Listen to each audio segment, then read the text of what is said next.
Minhas amigas, meus amigos, sejam muito bem-vindos ao nosso segundo episódio do Cozinhando Direito. Hoje eu tenho a honra, com H maiúsculo, tá, de receber Dr. Hélio Miranda, grande amigo, grande advogado, grande operador do direito. Dr. Hélio, muito obrigado por estar conosco nesta noite, nesse dia. E temos muitas histórias para contar, mas antes de mais nada, quem é Hélio Miranda? Da onde que veio? Estudou onde? Quando que chegou no Tocantins? Conte para nós aí, sua história. Hélio Miranda veio para um lugar onde ele encontrou clima melhor, terra melhor e povo muito melhor. Hélio Miranda veio do Rio Grande do Sul. Estudou em Rio Grande, na beira do mar. Teve um passado anterior a isso, foi oficial da aeronáutica, conviveu em todos os meios que a vida livre leva a pessoa a conviver, e ao final da faculdade teve a notícia de que estava se criando um estado novo, por ocasião daquela reforma na Assembleia Nacional Constituinte. E começou a direcionar o seu pensamento nesta direção. Doutor Hélio, quando o senhor chegou aqui, o senhor já era casado, o senhor já tinha filhos? Casado, tinha 3 filhos. Que ano que o senhor chegou aqui no estado? Eu cheguei aqui em 90. 1990? No começo. Quando eu cheguei junto com a energia elétrica de Palmas. Aqui não tinha um palmo de asfalto ainda. Aquela casa modular que eu trouxe da Batistella, ela, do lado ali dos hotéis do centro, praticamente foi a primeira casa habitacional que teve por ali. E ali eu implantei o escritório, fui tocando a vida na frente da antiga Precil, o Hotel Pousada dos Girassóis de um lado, atrás o Hotel Estrela, e não tinha mais nada naquela região. Como é que foi você sair do sul e, teoricamente, o sul nem todo o ano, não é? É frio. E o senhor vinha aqui para o estado de Tocantins, que é um clima quente. Como é que foi essa adaptação? Conta pra gente. Eu costumo responder essa questão, Juvenal, em várias oportunidades de uma maneira muito interessante. Eu respondo perguntando: qual é a temperatura normal do seu organismo, do seu corpo? 37 graus, 36 graus, não é isso? Qual é a temperatura média aqui? De 34 a 38. Então, nós estamos aqui no nosso ambiente natural. Não é ambiente natural para nós todos viver num lugar onde a temperatura muitas vezes é 30, 35 graus abaixo da temperatura do nosso corpo. Assim como não seria se a temperatura fosse muito maior. Então, aqui o Tocantins é o habitat natural. E as crianças se adaptaram? Muito bem, muito bem. Tanto que... Aquela poeira quase não tinha naquela época? Não, mas... Você sabe que nós éramos conhecidos no Brasil inteiro? Sim. Todo mundo, quando nós saímos do avião, chegávamos com aquelas roupas cheias de poeira, falando: você está vindo do Tocantins. Você lembra disso? Quando se via de longe, olhando o Tocantins, principalmente quando se vinha em avião pequeno, parecia um cogumelo à distância vermelho. Era a poeira de Palmas que formava, uma vez uma pessoa disse: aquilo parece a bomba atômica. Tipo, não, parece um cogumelo vermelho, mas de bomba atômica não tem nada. Tanto que hoje o Tocantins é o estado que mais cresceu econômica, culturalmente, desenvolveu estradas, desenvolveu comunicação, porque não tinha nada, aqui não tinha nada. Aqui tinha um risquinho de Belém, Brasília, que quando a gente conseguia sair de um buraco, caía no outro. E hoje nós estamos aqui num estado completamente asfaltado, comunicações desenvolvidas para todo lado. Sim. A nossa educação avança cada vez mais, quer dizer, nós estamos melhor do que os outros. Você arrependeu de ter deixado o sul e vindo para o Tocantins? De não ter deixado antes. Mas vem cá, doutor Hélio, quando o senhor chegou aqui, o senhor já chegou para advogar ou o senhor veio com outro pensamento? Porque tem muitos colegas nossos que vieram, que eram advogados e advogadas, né? Mas vieram abrir comércio, enfim. O senhor veio para exercer a advocacia. Teve um amigo que veio junto, ele era representante de um grupo de casas pré-fabricadas e eu não, eu vim advogado E só um período da minha vida que eu não pude advogar na plenitude foi quando fui para o TRE. Fiquei aqueles anos no TRE. Que logo nós falaremos sobre isso. Ali eu fiquei reduzido de advogar no eleitoral. Porque mas continuei a minha vida, toda a minha vida foi na advocacia. O senhor já era advogado no Rio Grande do Sul? Sim. O senhor já exercia advocacia? Há muito pouco tempo, né? Estava começando, porque o Tocantins ele é o festival dos recém-formados daquela época, né? Porque os que estavam estabelecidos em qualquer lugar do país dificilmente viriam, já estavam estabelecidos. E aqui tinha uma carência e havia uma vontade do governo daquela época de trazer gente. Não havia estímulo, não havia pagamento, não havia ajuda em viagem, coisa nenhuma, mas havia uma vontade e um incentivo moral, um incentivo pessoal. Era muito forte. Onde que o senhor chegou a Palmas, o senhor olhou, o senhor ficou aonde primeiro? Qual foi? O senhor foi para um motel primeiro, antes do senhor construir? Como é que era? Eu não estou me lembrando do nome daquele, era o Hotel do Japonês. Era bem no centro ali. Nós ficamos ali 3, 4 noites, eu voltei para o sul, nós trouxemos uma casa pré-fabricada, aí eu fiquei no Hotel Estrela enquanto essa casa pré-fabricada era montada e depois me instalei na casa, já com o meu escritório e segui a vida. Apareceu alguém naquela época que atuava até em porta de cadeia. Como é que surgiu o direito eleitoral na sua vida? Porque eu me recordo aqui na área eleitoral lá no sul. Tá. O senhor é da época, então, do velório das urnas, então, sim, né? Sim. Somos contemporâneos disso, né? Para quem não sabe, pessoal, antigamente as eleições eram em cédulas, né? E essas cédulas eram depositadas em urnas. E as urnas, depois de se encerrar o prazo para a votação, elas eram lacradas, tá? Todos os representantes dos partidos que participavam dessa eleição assinavam e as urnas iam num camburão ou num carro da polícia, ou num carro do juiz, muitas das vezes, inclusive, eu já me lembro bem disso, e elas eram depositadas ou em uma escola ou no ginásio de esporte e ali ficavam todas as urnas de todas as sessões até no dia seguinte, quando o juiz, a partir das 8 da manhã, abria as urnas para saber quem era o vencedor das eleições. Aí nós chamamos, que nós dormíamos com a urna, era um velório, que a gente chamava de velório das urnas. Isso aconteceu aqui, nas primeiras eleições, exatamente. Aqui aconteceu. E até porque a conferência, a contagem de votos, ela levava 2, 3, 4 dias, dependendo do lugar. A organização... Vejam bem, a justiça eleitoral, administrativamente, sempre foi muito bem organizada. Aliás, é a melhor justiça que temos, né? Mas havia dificuldade financeira, havia dificuldade pessoal, haviam dificuldades materiais que transformavam a contagem de votos numa coisa um pouco mais longa. Só isso. O problema era que espichava no tempo, mas a qualidade e o zelo dos funcionários do TRE sempre foi fantástico, desde que eu advogava no eleitoral lá no sul. TRE daqui, TRE de lá, TRE de Santa Catarina atendi numa determinada época. Uma história interessante também para que vocês possam saber, os fiscais e os advogados ficavam atrás das mesas apuradoras, né?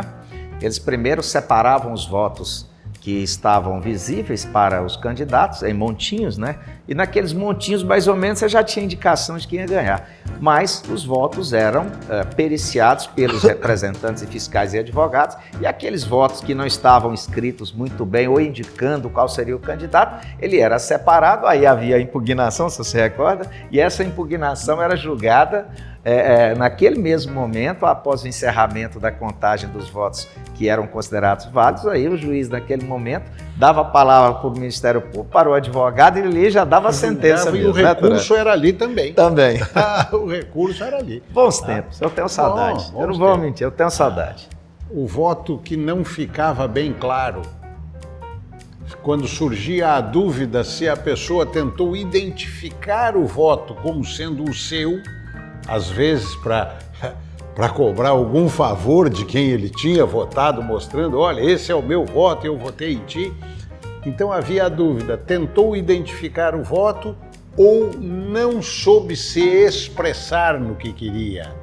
Porque nem sempre as pessoas marcavam o X no quadradinho certo ou escreviam o número do seu candidato. Podia e era considerado também quando a pessoa escrevia o nome do candidato. Isso era considerado porque era a manifestação do voto de um povo que tinha a sua cultura e a sua alfabetização em crescimento. Porque nós até hoje estamos em crescimento. Claro, estamos muito melhor no crescimento que estávamos naquela época, mas sempre em crescimento. E nisso a Justiça Eleitoral sempre foi muito ciosa. Se a indicação do voto mostrasse que ele tinha aquela intenção, computava. Se por acaso essa indicação levasse a entender que era autoidentificação, então anulava. Era assim, era uma coisa muito interessante. Inclusive, tem um fato que eu me recordo bem, que agora não estou me lembrando qual foi das eleições, mas teve um voto que foi, inclusive, um motivo de imprensa na época, as pessoas falaram muito sobre isso, de que teve um eleitor que não sabia, porque muitas pessoas são analfabetas, e naquela época ainda não tinha essa distinção, né, como nós temos hoje, né, através de censos e tudo mais. Então a pessoa às vezes não sabia escrever, mal sabia marcar um X no nome do candidato. Aí tinha aqui um candidato aqui a deputado, foi até presidente da Assembleia, inclusive foi presidente da Assembleia Constituinte, que é o Raimundo Boi. E num dessas cédulas tinha um desenho muito parecido com um boi. Não era um boi, não, mas estava quase indicativo. Ali deu-se uma briga, impugnação, e o juiz reconheceu que a pessoa queria votar, porque o único candidato com nome que tinha boi era o Raimundo Boi. E isso valeu. E o juiz entendeu uma coisa, ele não sabe escrever, mas ele é um desenhista nato. E tinha muito naquela época, Muito Hélio, aí você com sua família, você tem filhos que são advogados, não é? Os três são advogados em direito. Não fez a OAB porque não se interessou, mexe com Constituição, mas os três fizeram direito. Certo. Porque o pai pediu? Porque Não. Eles queriam, que gostavam? Não. O mais velho, ele pretendia ser veterinário. Num determinado momento em que se aproximava da faculdade, nós até compramos a chácara ali para ver o que ele, se de fato pretendia. Foi para o direito. Começou fazendo direito em São Paulo, veio terminar em Brasília. Você sabe que meu sonho era ser agrônomo, né? Engenheiro agrônomo. Esse era o meu grande sonho, né? Eu tentei 2 vezes, não dei conta, e naquela época você podia fazer uma prova valendo por 2 opções. Você escolhia um curso, eu escolhi o direito, né? Meu pai, eu sou filho de magistrado, né? Para quem não sabe, minha mãe era professora, e eu optei pelo direito como segunda opção, e a nota não deu para engenharia agrônoma, nenhuma das duas, e na segunda vez deu para o direito, e eu acabei fazendo direito e estou aqui hoje. Agora, depois de amanhã, já vão fazer 36 anos, eu nem lembro mais, 37 anos de advocacia. O tempo passa rápido. A gente vai envelhecendo. Você sabe que eu nunca me arrependi? Não, eu também não. Sabe que eu nunca quis fazer, ser promotor, ser juiz. Se desenvolve na gente uma coisa chamada instinto de defesa. Nem a gente percebe a velocidade com que isso se desenvolve e toma conta da gente.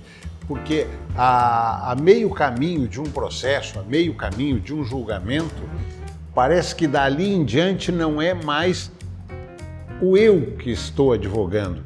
É aquele instinto que toma conta e a gente descobre coisas dentro do processo que não descobriria com uma persecução normal, aquilo parece que é instintivo mesmo.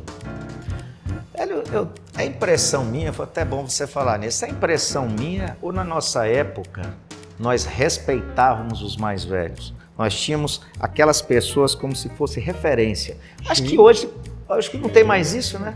Ou eu estou errado, Hélio? Não, você não está errado, não.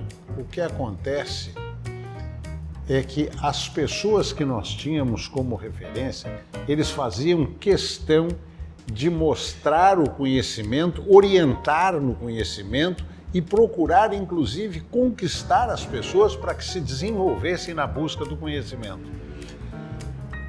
Mas eram pessoas referidas na sociedade e o número não era grande.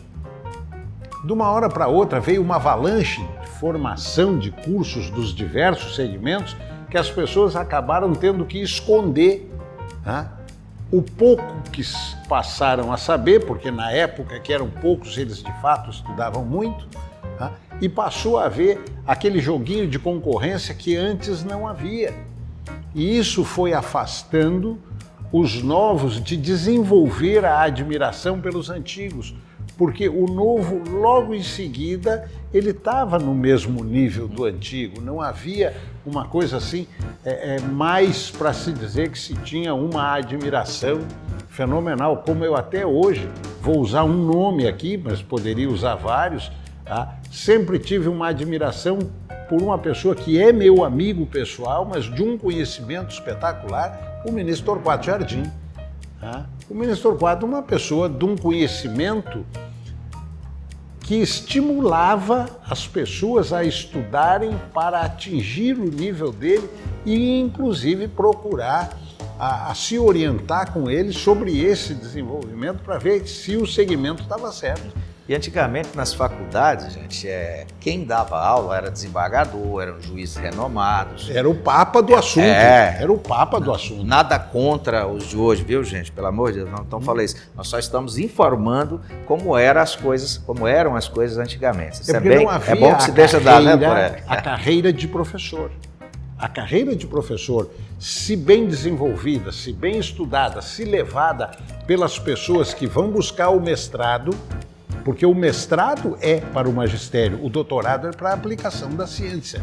Vamos deixar essa coisa bem definida, que parece que no Brasil isso não é bem visto. O mestre é igual ao doutor. O mestre para o ensino e o doutor para a aplicação, em qualquer ciência. Então, estas pessoas que se dirigem ao magistério, que se preparam para dar aula e que estudam isso na plenitude, eles são indispensáveis ao desenvolvimento das ciências, porque é a partir do estímulo deles que nós passamos a ter a pesquisa em qualquer segmento. Sim. O que nós tínhamos naquela época? Nós não tínhamos pessoas preparadas para o magistério. Então, o ensino se obrigava a pegar pessoas que tinham sucesso na profissão, que são coisas diferentes, mas era a referência da época. Então, um magistrado no magistério era fenomenal, porque a faculdade podia dizer, eu tenho aqui o desembargador, eu tenho aqui o juiz, podia dizer, eu tenho o advogado renomado, eu tenho o médico grande operador, como na medicina, e hoje, apesar de que essas pessoas continuam sendo referência, mas eles são referência da operação da profissão, muito bem utilizados no magistério, mas os desenvolvidos e estudados para o magistério são muito mais necessários, porque aí se inicia o conhecimento básico, o conhecimento pleno e a pesquisa científica parte daí. Porque a pesquisa científica é necessária em todos os segmentos. Você falou da sua amizade com o ministro Torquato. Quando é que surgiu isso? Você conheceu onde? Conta essa história. O ministro Torquato, filho de militar, eu filho de militar também, nós nos conhecemos. Então nós nos conhecemos e depois eu fui reencontrá-lo quando ele já estava ministro do Tribunal Superior Eleitoral, inclusive deixando o tribunal. Foi quando eu comecei a advogar perante o Tribunal Superior. Foi na época em que eu vim para o Tocantins, porque quando advogado no Rio Grande do Sul, para chegar a atuar num Tribunal Superior, muita água passaria por baixo da ponte. Mas como eu vim para um estado novo, todos nós crescemos e começamos juntos, porque o estado também começou. Então, a oportunidade que o Tocantins deu para todos, porque precisava de todos em todos os lugares, serviu tanto para o estado como para nós profissionais que ficamos. Porque teve muita gente que veio, não deu conta do calor, não deu conta da poeira, não deu conta do trabalho, porque isso aqui dava um trabalhão medonho, tinham todos os problemas que existem em todos os lugares e pouca gente para orientar, defender e fazer o Estado avançar. Então dava trabalho? Sim, mas dava satisfação plena. E com isso, as pessoas que estavam aqui no começo tinham que atender tanto na Justiça de Primeiro Grau, como no Tribunal, como atender nos tribunais superiores. Então, essa ida e volta a Brasília dos que operávamos o direito na advocacia privada, ela era uma constante. Era. Você já chegou trabalhando nas eleições? Ou porque você disse que chegou em 90, né? Sim. Eu não sei se deu tempo de você pegar Não, as eleições de 90. Aquela primeira eleição, só meio como palpiteiro. Tá certo. Mas eu tô interessante, vocês estão falando isso, eu estava me lembrando. Pouca gente sabe que em 1990 nós tivemos segundo turno no estado de Tocantins, né? Entre os Moisés, né, o Avelino e o Abrão. Na época era o Avelino, o Abrão, o ex-governador Ari Valadão, ainda tinha mais um outro que eu não me recordo quem era o candidato. E aí nós tivemos segundo turno naquela época. Mas, né? Juvenal, a questão é que era segundo turno para a eleição estadual. A eleição estadual, o segundo turno nunca foi limitado ao número de habitantes do município, como acontece com Palmas agora, que é a primeira eleição que vai ter o segundo turno, que é agora que nós atingimos o quantitativo. Para Estado nunca se exigiu o quantitativo. Sim, mas o interessante é que foi nossa segunda eleição e nela foi a única até a presente hora que deu segundo turno. Interessante, sim, né? 30 anos de eleição. Nas demais, sempre no primeiro turno se resolveu. Coisa interessante. Eu fui naquela pois época, não. mas só para comentar contigo, naquela época eu tive a honra de advogar para o governador Siqueira Campos. Uma questão interessantíssima, porque ninguém tinha mais vontade de ver as coisas darem certo aqui. Então, o que ele visualizasse para que o Estado andasse, mas ele saía fazendo aliança, saía fazendo todas as tratativas que pudesse fazer, passando por cima do que tivesse que fazer, mas ele queria ver o Tocantins dar certo. O objetivo dele era só esse. E muitas pessoas falam do governador, aproveitando sua deixa, falam da maneira como ele era, mas sinceramente eu não acredito naquela época, se não fosse uma pessoa com o jeito como ele era, com o jeito como ele via as coisas, como ele tratava as coisas, não sei se as coisas tinham andado como estão hoje, não. Eu vou te dizer qual é a sua opinião sobre isso? Tu vai rir. As pessoas diziam que ele era meio truculento e bruto, né? Só quando ele via que tinha uma fé. Porque ele era um farejador de primeira linha. Tudo que ele via que era voltado ao desenvolvimento do Estado, que a pessoa estava de boa vontade, ele era uma moça no tratamento. Agora, quando ele farejava a má fé, sai da frente, porque ele sabia se ver livre de quem vinha com má fé. Ele sabia. Hélio, bom. Hélio, virar juiz do TRE era um sonho? Não. Foi uma coisa... Foi uma surpresa. O senador Leomar Quintanilha me telefonou um dia de manhã e me disse: doutor Hélio, o senhor foi nomeado para o TRE. Eu sabia que tinham colocado o meu nome à disposição do TJ para formar a lista naquela época e não acompanhei a formação da lista sextupla nem da tripla. Eu tive a notícia pelo senador Leomar Quintanilha que tinha sido nomeado já para o tribunal. E foi assim uma data muito triste, porque foi naquela semana que nós tínhamos perdido a desembargadora Dalva. Sim. Que ela 2008, né? Ela era a presidente anterior do tribunal, tanto que nós não fizemos uma manifestação maior na ida para o tribunal, porque eu entendo que servir o país como magistrado na cadeira destinada aos advogados é uma honra ímpar, porque é uma experiência, aprende-se a conviver com aquelas pessoas para as quais nós levamos os nossos pedidos. Porque o advogado juiz no TRE, ele convive com os magistrados e ele voltará a ser advogado. Aliás, ele continua, porque ele só fica impedido nos eleitorais. Sim. Mas ele passa a ter uma convivência melhor até entender como funciona o exercício da magistratura, porque às vezes a gente tem a ideia, o juiz não me deu, o juiz fez isso, fez aquilo. Não, ele não pode. Ele não pode. A gente passando uns dias, ou 2 anos, ou 4 anos, pela magistratura dentro de um TRE, a gente vê com clareza e nitidez, o juiz é o sujeito mais preso à lei de todos. Então ele tem que dar aquilo que a lei lhe permite, ele tem que negar aquilo que a lei lhe obriga, porque ele está sujeito aos recursos. Antes era só na esfera judicial. Hoje, com os conselhos, o Conselho Nacional de Justiça, e vem vindo por aí os conselhos para os estados também, ele passa a estar sujeito até a sanções disciplinares se sair da lei. Foi uma boa experiência. Ótima, como experiência fantástica.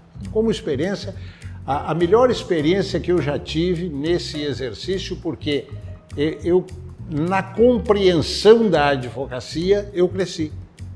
E me deu mais gosto de permanecer nela. Embora eu tenha lutado algumas vezes por participar de tribunal superior, não por causa do julgamento, que é outra coisa também que eu aprendi no TRE. Os tribunais superiores, eles não julgam os fatos, eles não analisam praticamente nada do que foi julgado em primeiro grau. Eles analisam a aplicação da lei federal muito mais processual do que material. Então, os tribunais superiores, na verdade, eles são um regulamentador da vida do direito, da vida da justiça em si, e não da operação do direito como um todo. Certo. Especificamente, pessoal, só para vocês saberem, principalmente falando em direito eleitoral, são 7 os componentes do Tribunal Regional Eleitoral. Destes, 2 são oriundos da advocacia. E é exatamente uma dessas vagas que o doutor Hélio Miranda, hoje nosso convidado, está falando. Tá? E ele nos disse uma coisa interessante, aqui eu quero falar para vocês que sempre nós tivemos 2 advogados. E o doutor Hélio foi o único que existe uma comenda dentro do tribunal, foi o único que indicou um advogado a receber essa comenda. Então, em nome da advocacia, embora não seja eu presidente de nada, sou apenas um simples advogado, eu queria lhe agradecer pessoalmente pela indicação dessa pessoa. Eu vou lhe explicar essa história. O tribunal se reúne julgando no eleitoral. As coisas têm que acontecer numa velocidade muito grande porque a eleição tem data. Os processos não são como na justiça comum, que às vezes podem levar anos. Os processos do eleitoral, eles têm que estar prontos e julgados na data da eleição. Então, haviam sessões que tinham muitos processos e tinham que ser julgados, mas o advogado deve representar o seu cliente na sua plenitude. E se o advogado entender que em alguma daquelas questões que vai ser julgada, ele deve usar a tribuna para falar o tempo que a lei lhe permite, ele tem que usar. E normalmente não são só os juízes que vêm da carreira, os juízes que estão, os advogados que estão juízes ali, também procuram ver se isso acontece no menor tempo possível, porque quando um advogado usa a tribuna, ele usa 15 minutos, o Ministério Público vai querer usar os 15 minutos, o debate se amplia, eventualmente há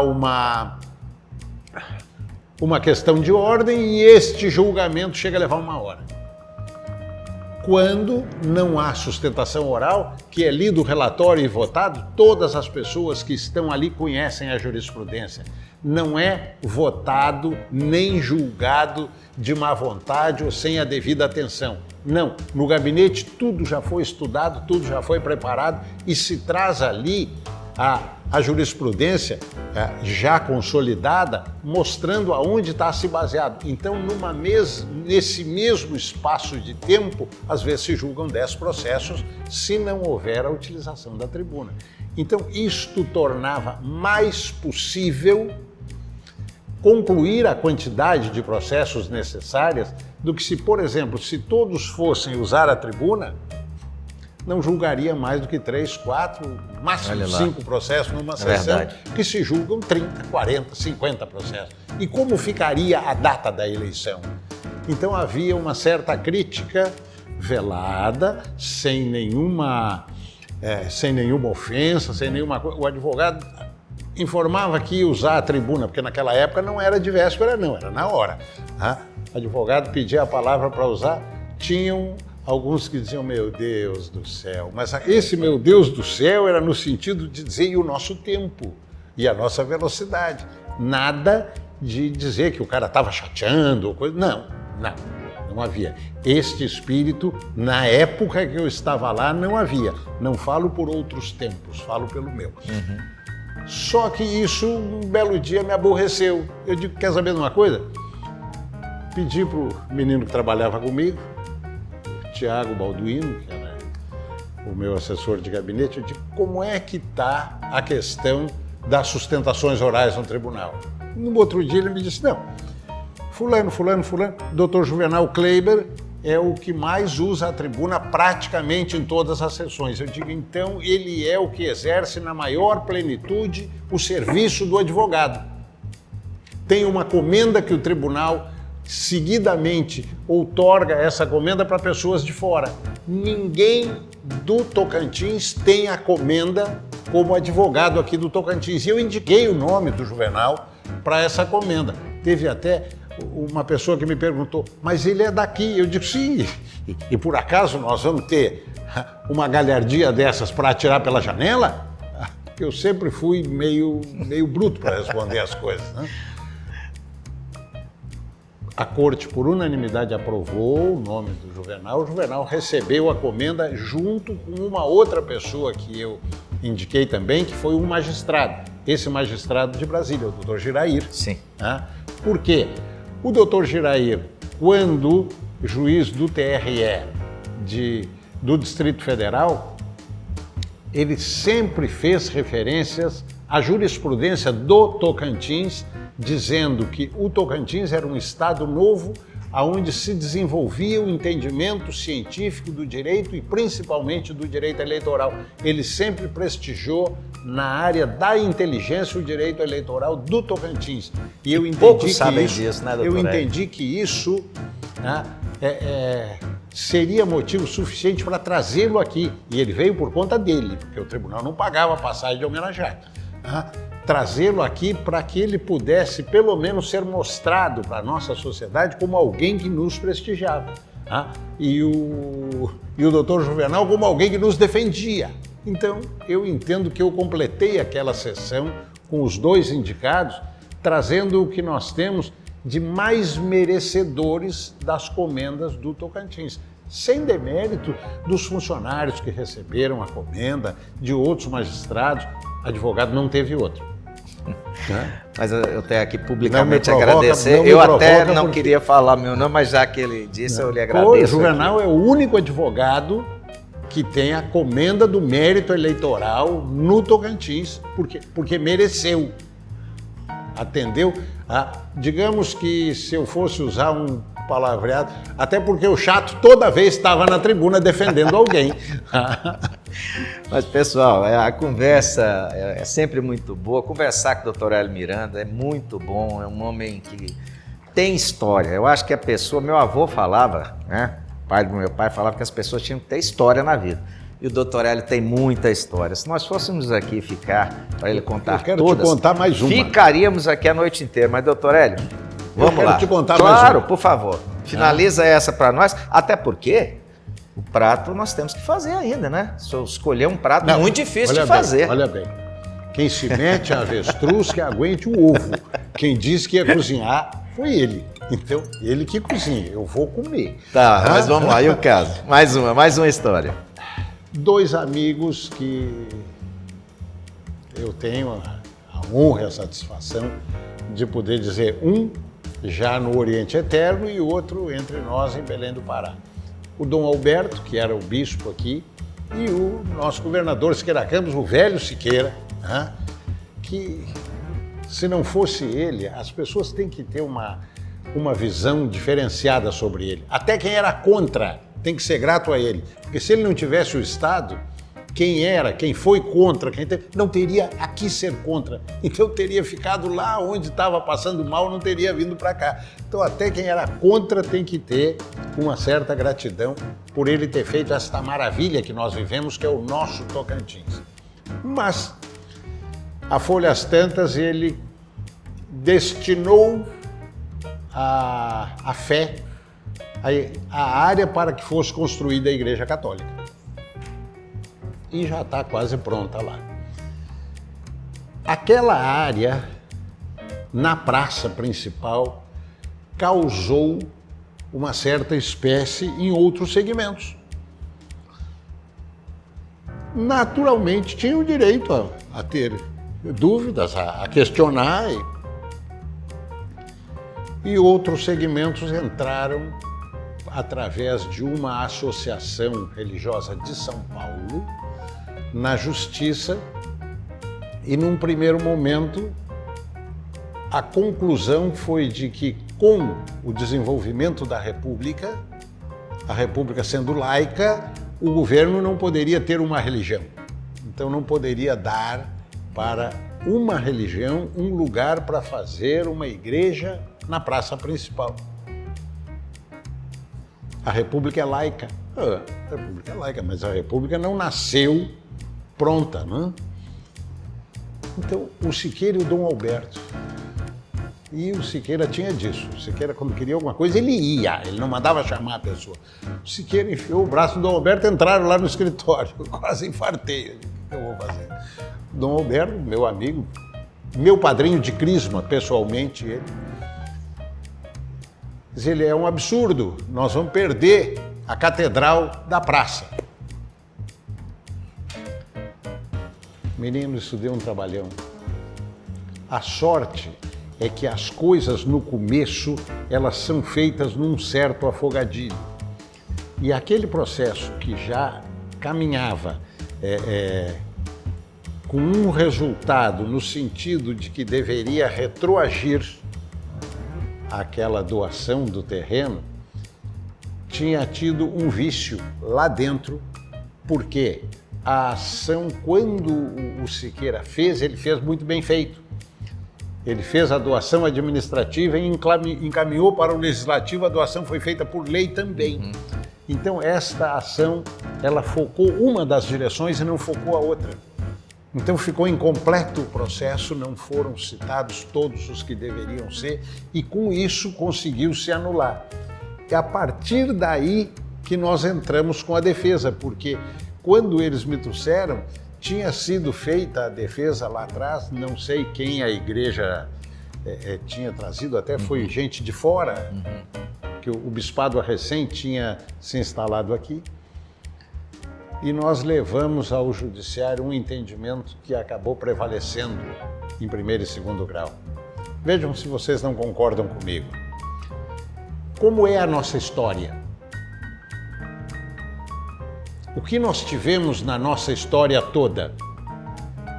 Não foi uma praça principal, com o gabinete do alcaide, com a forca e com a matriz da Igreja Católica? Desde o mundo romano, início, os países que formaram as 9 latinas que a Europa desenvolveu, chegamos à Península Ibérica, chegamos à colônia do Brasil, e sempre não foi assim? A matriz, a cadeia e o alcaide, e até o coreto na praça principal, continuou. Veio a República é laica, mas as tradições permaneceram.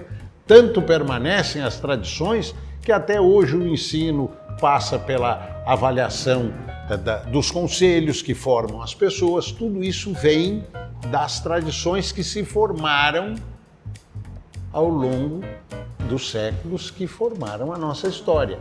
E foi entendido que, efetivamente, o fato de ter na praça principal de uma capital, onde todas as demais do país têm a matriz da Igreja Católica, na praça principal, não era nenhum absurdo e não ofendia ao fato da República ser laica. Por quê? Porque o mesmo Estado que dava aquele terreno ali, deu centenas de outros estados para todos os segmentos religiosos, sem nenhuma discriminação. Só que, para manter a tradição, para manter a imagem, para manter a história do país, isso foi respeitado pelo Poder Judiciário, porque o Poder Judiciário, apesar de ser um aplicador de lei, ele não é frio. Atrás da aplicação das normas que o Poder Judiciário é obrigado a fazer, existe uma coisa chamada inteligência que é muito forte. Nós temos, e no nosso Estado, desenvolvidos com muita galhardia, nós temos verdadeiros intelectuais da ciência do direito. Nós temos pessoas que se dedicam na plenitude. E esses votos que aportaram aquele processo da catedral, se vocês tiverem vontade de ler, eles são públicos, estão lá no tribunal. Eles vêm com uma complexibilidade jurídica fenomenal. E nós estamos aí com o Tocantins sendo feito a cada passo maior, a cada tempo que vira, mais as tradições vão nos mantendo e nos agregando nessa terra. O Cozinhando Direito, ele foi criado, ele foi idealizado primeiro para mostrar que não somente de legisladores e políticos vive o Estado do Tocantins. Em nosso primeiro episódio, nós tivemos a honra de ter o ex-presidente Luciano Aires, hoje eu estou tendo a honra de ter o Dr. Hélio Miranda, que com suas histórias mostra claramente a importância da advocacia na criação do Estado do Tocantins. Tal qual foi a igreja, todas as religiões, tal qual foram os políticos, as pessoas principalmente. O Cozinhando Direito é isso, tá? Em falar em cozinhando, doutor Hélio, agora eu acho que nós temos que dar um take para que nós possamos preparar seu prato. Como já vocês não é sabem, sem tempo, né? Já não é sem tempo. Né? Como vocês sabem, o convidado que escolhe o prato, doutor Hélio Miranda, pediu para fazer um arroz com brócolis e um peixe grelhado. Obviamente, ele ainda me falou o seguinte, sem muitos temperos, mas... O velho tem que comer coisa leve. Vocês sabem bem que nós temos que dar um toque diferenciado nesse prato e eu tenho certeza que vai agradá-lo, tá bom? Então nós vamos dar uma pausa para que nós possamos preparar aqui a nossa cozinha, para aí sim passar para o nosso segundo tempo, que é cozinhar o prato que o Dr. Hélio Miranda escolheu. Enquanto isso, o senhor vai tomar uma taça de vinho branco, que o senhor escolheu seco, muito bem. Aliás, doutor Hélio, uma coisa engraçada. Quando eu convidei e disse a ele o dia e o horário, ele mandou todas as instruções. Coca zero, porque, para quem não sabe, pessoal, ele tem um problema de saúde, que ele não pode muito com açúcar, né? E não, eu sou diabético mesmo. Tem que estar muito equilibrado.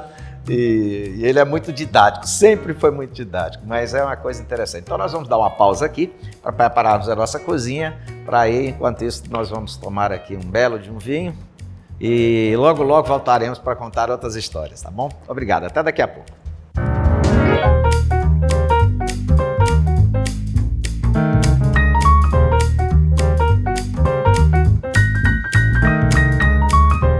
Bem, pessoal, nosso convidado tem muito bom gosto em tudo, todos vocês conhecem. O prato que ele escolheu também é de muito bom gosto, simples, mas muito bom gosto. O que é que nós temos aqui? Nós temos um peixe, tá? Que nós vamos dourar, vocês vão ver. Nós temos brócolis, né? Ele escolheu comer um peixe, tá? Com arroz com brócolis, certo? O que é que nós vamos colocar aqui nesse tempero? Nós temos champignon, nós temos alcaparra, cebola, o brócolis, né? Esses aqui são temperos, alho, o nosso arroz, o nosso peixe, e aqui nós vamos colocar aqui, tá, um iogurte natural para nós fazermos o molho, tá certo? E esse vai ser a nossa surpresa para ele, tomara que ele goste, tá? Então vamos lá, vamos começar, Rosângela? Vamos lá? Vamos começar pelo arroz? Começar pelo arroz primeiro? Vai ficar mais fácil, tá bom? Vamos lá, um pouco de óleo. Óleo, gente, óleo extra virgem aí para quem conhece, por favor. E hoje, excepcionalmente, eu não estarei no comando porque eu tive um probleminha jogando futebol e acabei rompendo meus ligamentos do ombro, e o ombro saiu do lugar e eu não tenho muito movimento. Então, por isso, hoje eu chamei a Rosângela, que sempre está aqui conosco, todo o programa, para me ajudar, tá bom? Bom óleo, vamos colocar aqui o nosso pouco desse temperinho aqui. Vamos colocar a nossa cebola primeiro? Melhor. Vamos colocar a nossa cebola. E aí vai começar a dar aquele chiadinho gostoso, aquele cheiro maravilhoso, não é? Podemos colocar uma colherzinha aí, suficiente, tá? Isso aqui, para quem não conhece, pessoal, é um alho, né? É um tempero completo com ervas, tá? Porque eu tenho certeza que ele lá gosta. Tem sal. Aí. Vamos lá? E agora nós vamos começar a mexer. Você quer mexer com essa daí ou vai com essa daí? É melhor? Ó, começou a chiar, a coisa começou a cheirar.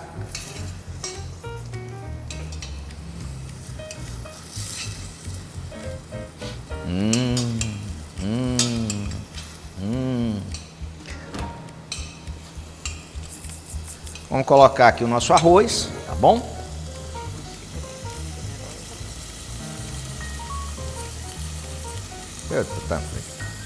Um pouquinho, né? Um pouquinho. Bom, aqui nós já temos a nossa água fervendo, tá?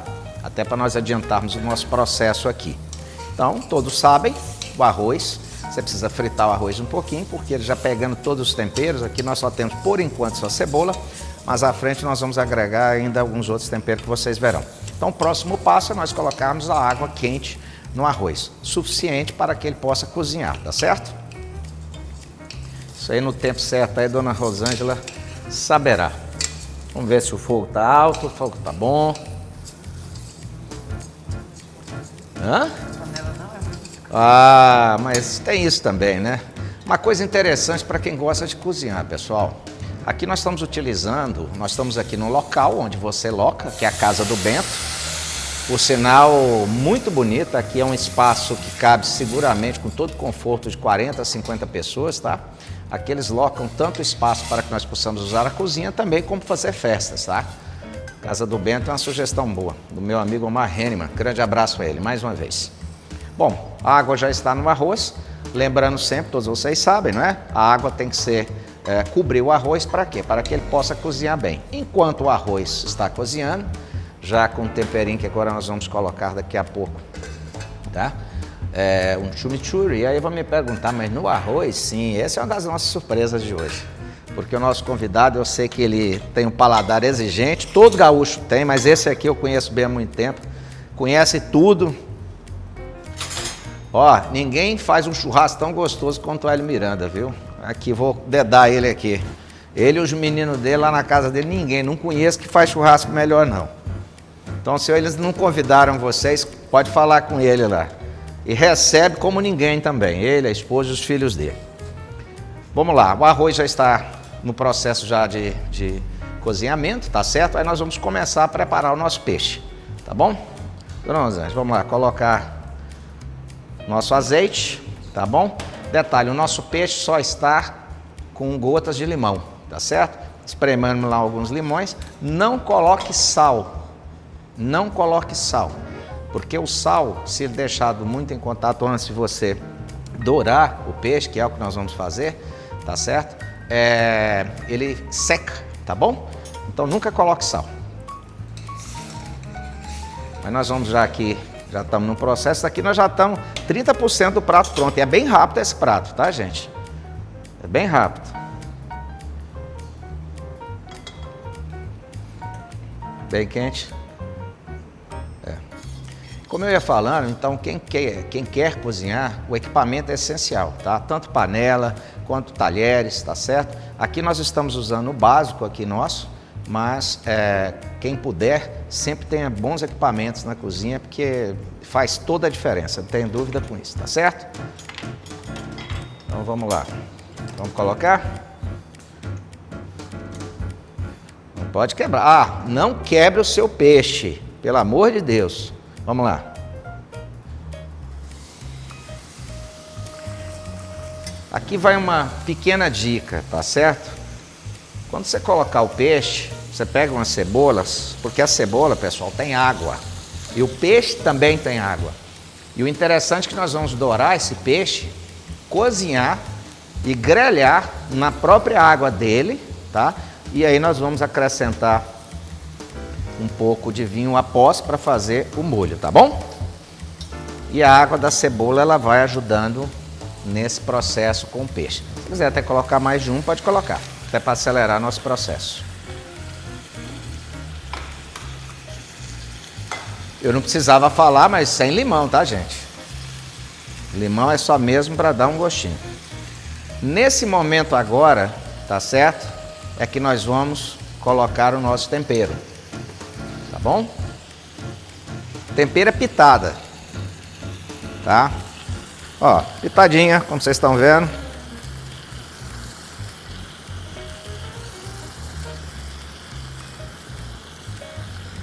As pessoas pensam o seguinte, mas que quantidade de sal eu coloco? O sal, pessoal, para quem gosta de cozinhar, procura usar um sal concentrado. Eu não gosto de sal fino. Para quem não sabe o que é sal fino, é aquele sal que você compra dentro do saquinho, que tem somente o sal. Eu gosto sempre de usar ele com ervas. Por quê? Porque ele fica mais condensado, vocês estão vendo? Ó?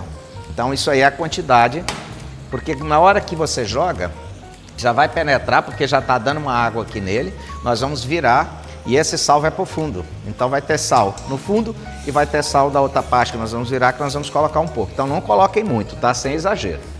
Vamos trocar aqui de lugar. A dona Rosângela.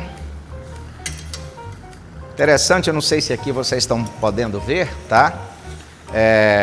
Apenas na hora que começa a grelhar você já vira, tá certo? E peixe, se for possível, não fiquem mexendo, porque se vocês forem mexendo muito no peixe, ele vai despedaçando e aí o nosso prato deixa de ficar tão bonito, viu?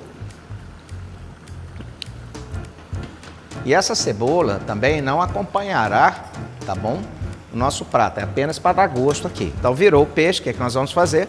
Colocar mais uma pitadinha de sal. E uma outra coisa, não coloquem muito, porque essa receita, por exemplo, tem alcaparra. A alcaparra, para quem não sabe, é muito salgado. Então não coloquem muito não. Nosso arroz, para quem conhece, a água vai descendo, ele vai cozinhando, a água vai descendo. Então, quando a água já estiver não tampando ele todo, vou dar uma sugestão para vocês. Quem conhece chimichurri, tá? Quem não conhecer, é uma espécie não. Ele é um pozinho, tá certo? É uma erva muito boa e fica no arroz muito gostoso. Principalmente na hora que você coloca o brócolis, que é o que nosso convidado aqui escolheu. Faz toda a diferença. E é só um pouco, tá? Porque ele é muito concentrado. Obviamente aqui tem uma demora do cozimento, tá? E aqui todos vocês estão vendo como é. Nós já estamos quase chegando na hora de colocar o nosso brócolis no arroz, tá certo? Uma outra dica aqui, o brócolis, pessoal, você quando pega ele numa feira ou no supermercado, tá? Você tem que colocar ele para cozinhar. Só que você cozinha ele, mas não deixa ele muito mole, porque ele vai despedaçar. Vocês vão ver aqui, ó, que ele está em pedaços, os pedaços meio grandes. Por que a gente faz isso daqui? Porque nós vamos enfeitar o prato, né? Essa que é a grande diferença. Aí nós já cortamos ele aqui em pedaços menores, que nós vamos jogar no arroz, tá certo? Ele já estará cozido, então você não pode colocar ele no arroz logo quando você joga a água. Espera um pouco e você vai jogar, que vai ficar uma delícia. Que é o nosso próximo passo aí. Bom, aqui o nosso peixe já está quase na hora. Nós vamos dar um pequeno intervalo e quando nós voltarmos, aí nós já vamos fazer o molho do peixe, tá certo? Vamos dar um intervalinho, já já nós voltamos, tá?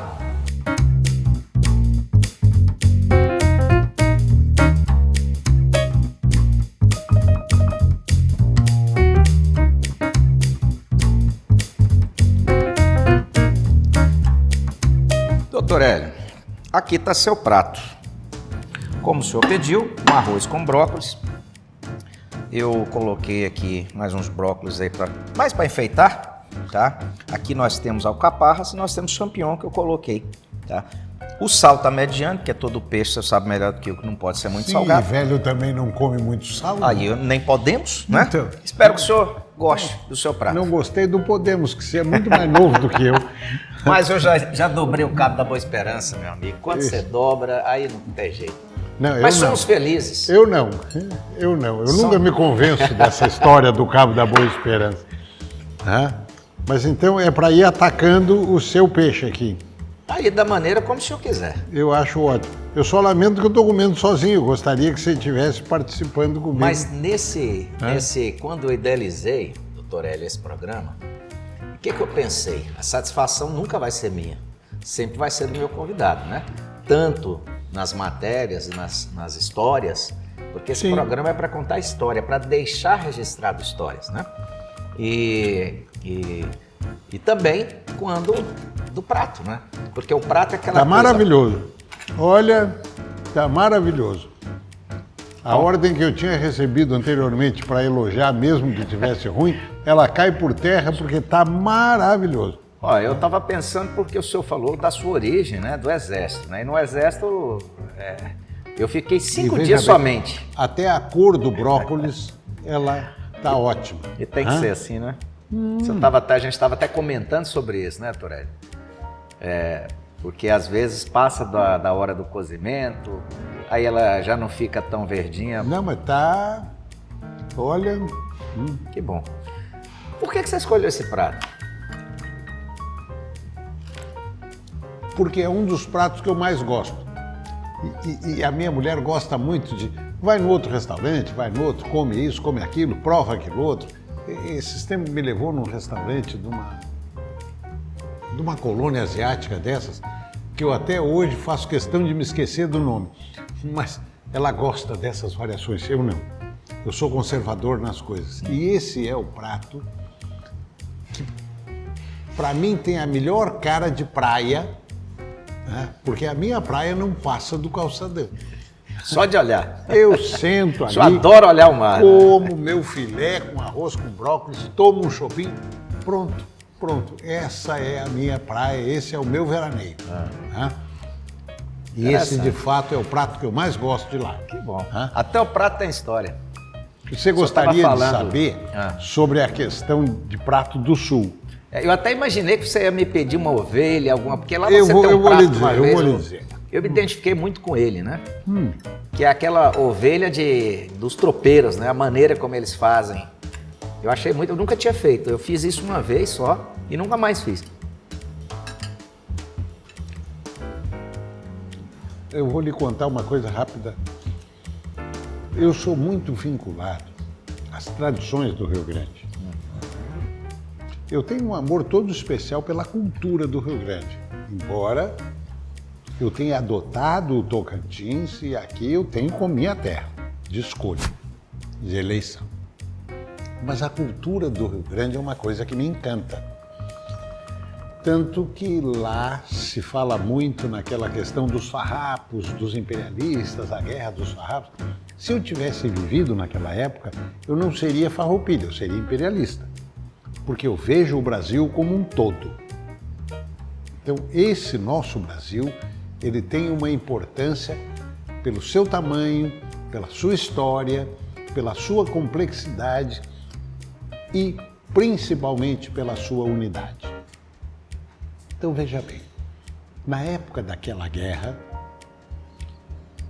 eles tinham que comer, eles tinham que sobreviver. Não havia quartéis que tivessem a parte de intendência, que levasse comida, gente fazendo comida. A guerra naquela época era uma das coisas mais brutas que a história já viu. Então, quando eles conseguiam uma ovelha ou uma res, que eles matassem aquele animal, era a carne que eles tinham para comer, vocês não imaginem que alguém fosse cozinhar, fosse colocar num prato. Rapaz, era tirar a lasca de carne e botar em cima do cavalo, embaixo dos arreios. E esta carne ia se cozinhando com o calor do cavalo e se salgando com o suor do cavalo. Meu Deus. Era esta a comida do guerreiro daquela época. Era comendo lasca de carne salgada com suor e com algum crua e com algum calorzinho que o animal passava para ela. Esta era a carne que tinham. Daí, este resto, quando chegavam em algum lugar que descansasse, se houvesse algum arroz, é que se misturava isso com arroz e faziam o que depois passou a se chamar de arroz de carreteiro, porque de carreteiro não tinha nada, era do guerreiro, né? Se houvesse a possibilidade de conseguir. Então, o sacrifício que aquelas pessoas tiveram para viver aquela época daquelas revoluções, ele é tão violento como foram os sacrifícios que tiveram as pessoas aqui do Norte e Nordeste, nas revoluções que tiveram por aqui, ao longo dos anos, porque se pegar a história do Brasil, nós vamos ver que houveram revoluções em diversos lugares. Algumas, como aqui no norte, porque os caras comiam calango. Comiam, era a carne que tinha. Era a carne que tinha, não era menos problemático do que aqueles que comiam carne crua no sul. O inferno da vida de quem viveu guerra, ele é o mesmo. E aí, à medida de cada povo ir crescendo na sua cultura, no seu desenvolvimento, foram se ajustando e montando as suas histórias, porque a história tem um pouco de verdade, um pouco de lenda, toda ela é assim, montando a sua história e fazendo as suas tradições. Porque nem tudo é como está escrito, tenha certeza. A realidade das coisas ela foi muito pior do que se escreveu depois. E a carne, ela começou a ser salgada e a origem do charque é em cima daquela carne salgada pelo suor do cavalo embaixo dos arreios. Essa é a coisa interessante. Essa é a realidade das coisas. O Cozinhando Direito, pessoal, uma das coisas que nós imaginávamos era exatamente isso.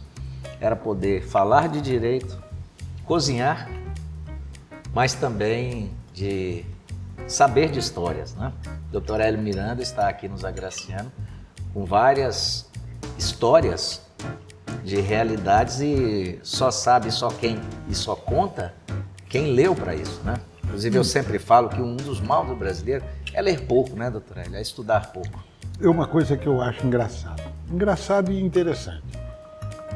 Você pega um metrô em Buenos Aires, ou um trem daqueles entre províncias no Uruguai.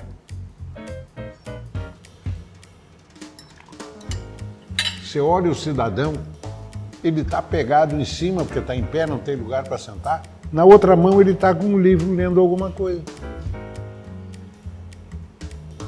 Você anda nessas cidades do interior da América Latina, todas as quadras têm uma livraria. Aqui nós não temos quase. Palmas, se nós disser que tem 10, a gente corre o risco de estar exagerando. Eu só lembro de 2. Deixa eu exagerar um pouquinho. Mas você vai a Buenos Aires, você tropeça numa e cai dentro da outra. Eles trouxeram uma cultura e uma tradição europeia de ler. Nós temos que desenvolver isso. Embora eles tenham trazido essa cultura e essa tradição, filosoficamente eles caíram em cada erro que nós também acabamos caindo que não merecíamos, caíram onde caímos, mas enfim, não podemos dizer que é falta de leitura, mas talvez se nós desenvolvêssemos um pouco mais, nós estaríamos melhores. É isso aí. Bom, nosso tempo, infelizmente, doutor Hélio, acabou. Então eu tenho aqui e eu sempre encerro o Cozinhando Direito exatamente assim, com o meu convidado comendo. Eu espero que o prato lhe tenha agradado. Eu queria lhe agradecer muito. Primeiro, pela sua disponibilidade de vir aqui para nos dar a honra de ouvir a sua história pessoal, nos dar a honra de conhecer a sua sabedoria. E uma das finalidades do Cozinhando Direito é deixar isso para a história. E a sua história, tudo que você contou aqui hoje, passará através do nosso canal. Espero que isso dure muito. Nós passaremos um dia, mas as suas histórias através do canal do YouTube não. Espero que daqui a 100 anos, se ainda existir o YouTube ou algo similar à época, né, porque tudo se desenvolve, espero que as pessoas possam ter acesso a tudo que o senhor nos ensinou hoje, a tudo que o senhor falou hoje. Esse é o Cozinhando Direito. Muito obrigado. Juvenal, nós aprendemos muito a partir daquilo que nós ouvimos e vimos, que veio a nosso conhecimento dos que nos antecederam. Esta oportunidade que tu está nos dando de trazermos um pouco daquilo que vivemos para levar à frente, para levar os novos, para levar as gerações que vêm, elas não servirão para modelo, mas servirão de exemplo para que se raciocine dentro daquilo que nós vimos. Porque nós sempre vimos uma coisa que nós buscamos, o melhor para os que vêm depois. E se eles levarem adiante esta intenção que os que nos antecederam, que nós também temos, de ir nos formando um mundo melhor para os que nos seguem, nós temos que nos lembrar que nós temos só 2 caminhos. E esses 2 caminhos estão juntos. Nós temos que ser livres e temos que ter bons costumes. Pessoal, com essas lindas palavras, nós estamos encerrando o nosso segundo episódio do Cozinhando Direito. Essa lenda viva que é a doutora Hélio Miranda, graças a Deus, ainda nos ensina muito e continuará nos ensinando. Eu espero sinceramente que vocês tenham gostado e nos encontraremos no 3º episódio daqui a poucos dias. Muito obrigado!